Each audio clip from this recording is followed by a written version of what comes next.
Shri Sai Satcharitra, Chapter 42. Baba's Passing Away. Previous indication: Averting death of Ramchandra Dada Patil and Tatya Kote Patil. Charity to Laxmibai Shinde and Last Moment. This chapter describes the passing away of Baba. Preliminary. The stories given in the previous chapter have shown that the light of Guru's grace removes out the fear of mundane existence, opens the path of salvation, and turns our misery into happiness. If we always remember the feet of the Sadguru, our troubles come to an end. Death loses its sting, and misery of this mundane existence is obliterated. Therefore, those who care for their welfare should carefully listen to the stories of Sai Samartha, which will purify their minds. In the beginning, Hemant Pant dwells on Dr. Pandit's worship and his marking on Baba's forehead with tripunda, that is, three horizontal lines. But as this has been already described in chapter 11, this has been omitted here. Previous indication: the readers up till now heard the stories of Baba's life. Let them now hear attentively Baba's passing away. Baba got a slight attack of fever on 28 September 1918. The fever lasted for 2 to 3 days. But afterwards, Baba gave up his food and thereby he grew weaker and weaker. On the 17th day, that is Tuesday, the 15th October 1918, Baba left his mortal coil at about 2:30 pm. 2 years before this, that is in 1916, Baba gave an indication of his passing away, but nobody understood it then. It was as follows. On the Vijayadashmi, Dasara day, Baba at once got into wild rage in the evening when people were returning from Simolangan, that is, crossing the border or limits of the village. Taking off his headdress, kafni, and langot, etc., he tore them and threw them in a duni. Fed by this offering, the fire in the duni began to burn brighter, and Baba shone still brighter. He stood there stark naked and with his burning red eyes shouted, "Fellows, now have a look and decide finally whether I am a Muslim or Hindu." Everybody was trembling with fear and no one dared to approach Baba. After some time, Bagoji Shinde, the leper devotee of Baba, went boldly near him and succeeded in tying a langot, a waistband, around his waist and said, "What is all this, Baba? Today is the Simolangan, that is Dasra holiday." Baba striking the ground with his satka and said, "This is my Simolangan, crossing the border."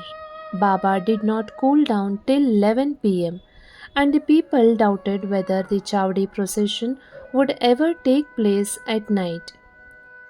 After an hour, Baba resumed his normal condition and, dressing himself as usual, attended the Chavdi procession as described before. By this incident, Baba gave a suggestion that Dasra was a proper time for him to cross the border of life. But no one understood its meaning. Baba gave also another indication as follows: averting death of Ramchandra and Tatya Patil. Sometime after this, Ramchandra Patil became seriously ill. He suffered a lot. He tried all remedies, but finding no relief, despaired of his life and was waiting for the last moment. The one midnight, Baba suddenly stood near his pillow. Patil held his feet and said, "I have lost all hopes of life. Please tell me definitely when shall I die?" Merciful Baba said, "Don't be anxious. Your death warrant has been withdrawn and you will soon recover. But I am afraid of Tatya Patil. He will pass away on Vijayadashmi of Shaka 1840, that is on 1918. Do not divulge this to anyone, not to him, because he will terribly frighten. Ramchandra Dada got well, but he felt nervous about Tatya's life because he knew that Baba's word was unalterable and that Tatya would breathe his last within 2 years. He kept this hint secret, told it to no one, but knew by Bala Shimpi. Only these two persons, Ramchandra Dada and Bala Shimpi, were in a fear and suspense regarding Tatya's life. Ramchandra Dada soon left his bed and was on his legs. Time passed quickly. The month of Bhadrapada Shaka 1840 was ending, and Ashwin was in sight. True to Baba's word, Tatya fell sick and was bedridden, and so he could not come to Baba's darshan. Baba was also down with fever. Tatya had full faith in Baba, and Baba in Lord Hari, who was his protector. Tatya's illness began to grow from bad to worse, and he could not move at all, but always remembered Baba. The predicament of Baba began to grow equally worse. The day predicted, that is Vijayadashmi, was impending, and both Ramchandra Dada and Bala Shimpi were terribly frightened about Tatya, and with their bodies trembling and perspiring with fear, thought that, as predicted by Baba, Tatya's end was nigh. Vijayadashmi dawned, and Tatya's pulse began to beat very slow, and he was expected to pass away shortly. But a curious thing happened. Tatya remained. His death was averted, and Baba passed away in his stead. It seems as if there was an exchange.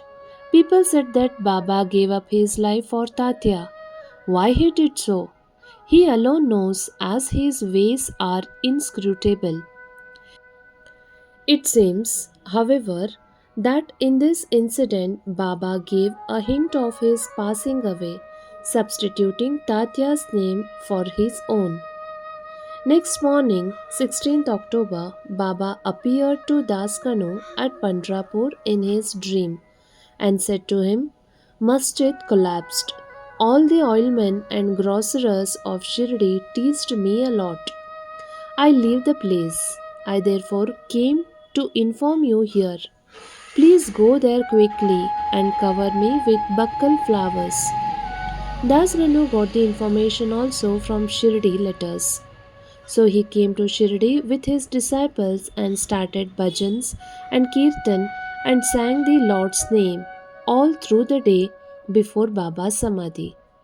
Himself weaving a beautiful garland of flowers studded with Lord Hari's name, he placed it on Baba's Samadhi and gave a mass feeding in Baba's name. Charity to Laxmibai. Dasra or Vijayadashmi is regarded by all the Hindus as the most auspicious time, and it is befitting that Baba should choose this time for his crossing the border line. He was ailing some days before this, but he was ever conscious internally.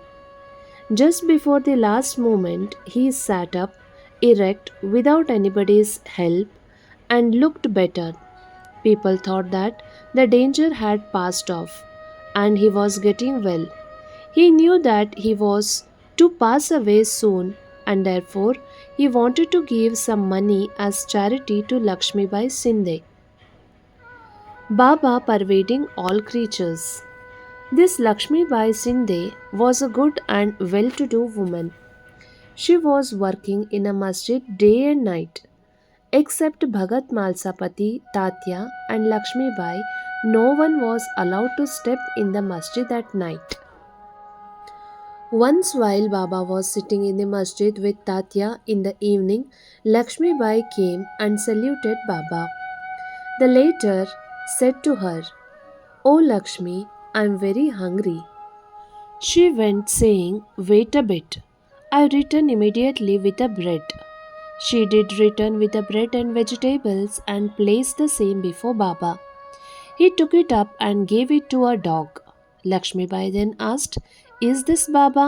I ran in a haste, prepared bread with my own hands for you, and you threw it to the dog without eating a morsel of it. You gave me trouble unnecessarily. Baba replied, Do you grieve for nothing? The appeasement of the dog's hunger is the same as mine. The dog has got a soul. The creatures may be different, but the hunger of all is the same. Though some speak and others are dumb, know for certain that he who feeds the hungry really serves me with food, regards this as an axiomatic truth. This is a ordinary incident, but Baba thereby propounded a great spiritual truth and showed its practical application in daily life without hurting anybody's feeling. From this time onward, Laxmibai began to offer him daily bread and milk with love and devotion. Baba accepted and ate it appreciatingly. He took a part of this and sent the remainder to Laxmibai, to Radha Krishna Mai, who always relished and ate Baba's remnant prasad. This bread story should not be considered as a digression. It shows how Sai Baba pervaded all the creatures and transcended them. He is omnipresent, birthless, deathless, and immortal. Baba remembered Lakshmi Bai's service. How could he forget her? Just before leaving the body, he put his hand in his pocket and gave her once rupees 5 and again rupees 4. In all, 9 rupees. This figure 9 is indicative of the 9 types of devotion described in chapter 21, or it may be the dakshina offered at the time of Simolangan. Lakshmi Bai was well-to-do woman, and so she was not in want of any money. So Baba might have suggested to her and brought prominently to her notice the 9 characters of good disciple mentioned in 6th verse of chapter 10, Skanda 11 of Bhagavad, wherein first 5 and then 4 characteristics are mentioned in the first and second couplets. Baba followed the order.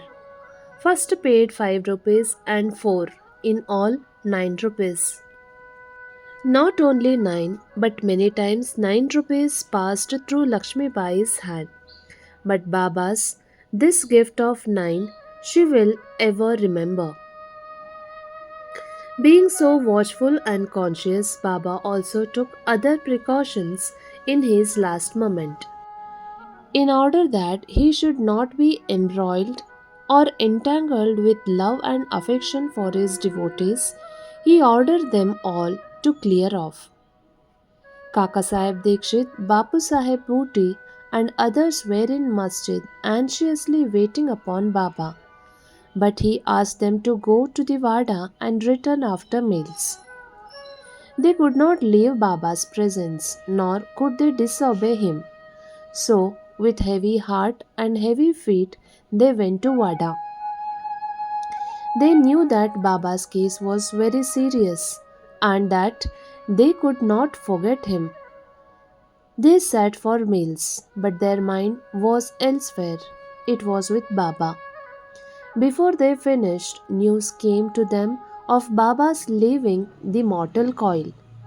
Leaving their dishes, they ran to the masjid and found that Baba rested finally in Bayaji's lap. He did not fall down on the ground, nor did he lie on his bed, but sitting quietly on his seat and doing charity with his own hand threw off the mortal coil. Saints embody themselves and come to this world with definite mission, and after that is fulfilled, they pass away as quietly and easily as they came. Bow to Shri Sai, peace to be all. Shri Sai Pranam.